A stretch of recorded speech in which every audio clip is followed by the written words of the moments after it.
Magandang gabi po. Pag-asa Weather Update. Alamin ang lagay ng panahon ngayong gabi ng Martes, September 12, 2023. At latest update sa low pressure area na binabantayan sa loob ng Philippine Area of Responsibility.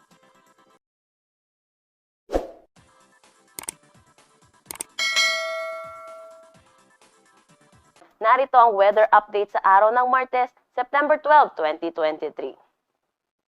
So yung binabantayan nating low pressure area sa loob ng ating Philippine Area of Responsibility ay huling namataan sa layong 710 km east ng Itbayat, Batanes. Nananatili na mababa ang tsansa nito na maging isang ganap na bagyo. Pero dahil sa trough nitong low pressure area, ay asahan natin na magiging maulap ang panahon na may kasamang kalat-kalat na pag-ulan dito sa eastern section ng na rin dito sa northern Samar. Samantala, southwest monsoon pa rin or hanging habagat ang nakakaapekto dito sa western section ng southern Luzon, Visayas at Mindanao. Kaya't asahan natin bukas or hanggang mamaya na magiging maulap ang panahon na may kasamang kalat-kalat ng pag-ulan dito sa Metro Manila, Mimaropa, Zambales, Bataan, Western Visayas, Bangsamoro, pati na rin dito sa Zamboanga Peninsula.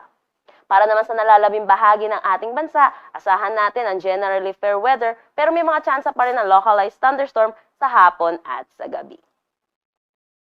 Dako naman tayo sa magiging panahon natin bukas dito sa Luzon. Asahan natin na malaking bahagi ang makakaranas ng maulap na panahon dulot ng southwest monsoon.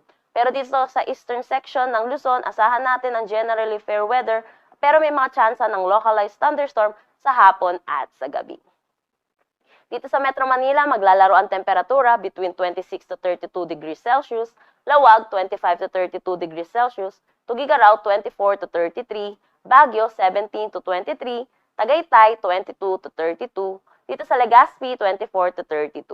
Samantala dito naman sa Calayan Islands at Puerto Princesa, maglalaro ang temperatura between 25 to 32 degrees Celsius.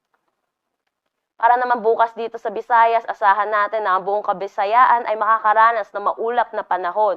Pero dahil pa rin sa southwest monsoon. Dito rin sa Zamboanga Peninsula ay makakaranas din sila ng maulap na panahon na may kasamang kalat-kalat na pag-ulan. Pero good news naman dito sa eastern section ng Mindanao, asahan natin ang maaliwalas na panahon na may mga tsansa ng localized thunderstorm sa hapon at sa gabi. Dito sa Iloilo, maglalaro ang temperatura between 25 to 32 degrees Celsius, Cebu 25 to 31, Tacloban 26 to 31. Zamboanga City ay 24 to 32, Cagayan de Oro 25 to 32, pati sa Davao 25 to 32.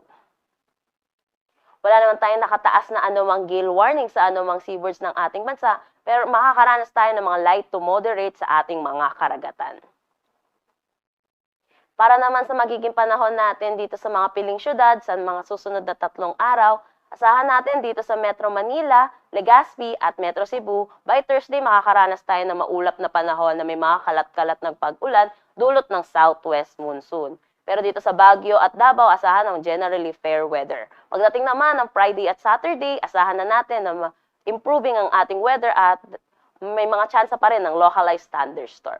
Dito sa Metro Manila, maglalaro ang temperatura between 25 to 33, Baguio City 17 to 24, Legazpi 24 to 33, Metro Cebu 25 to 32, at Metro Davao 24 to 32.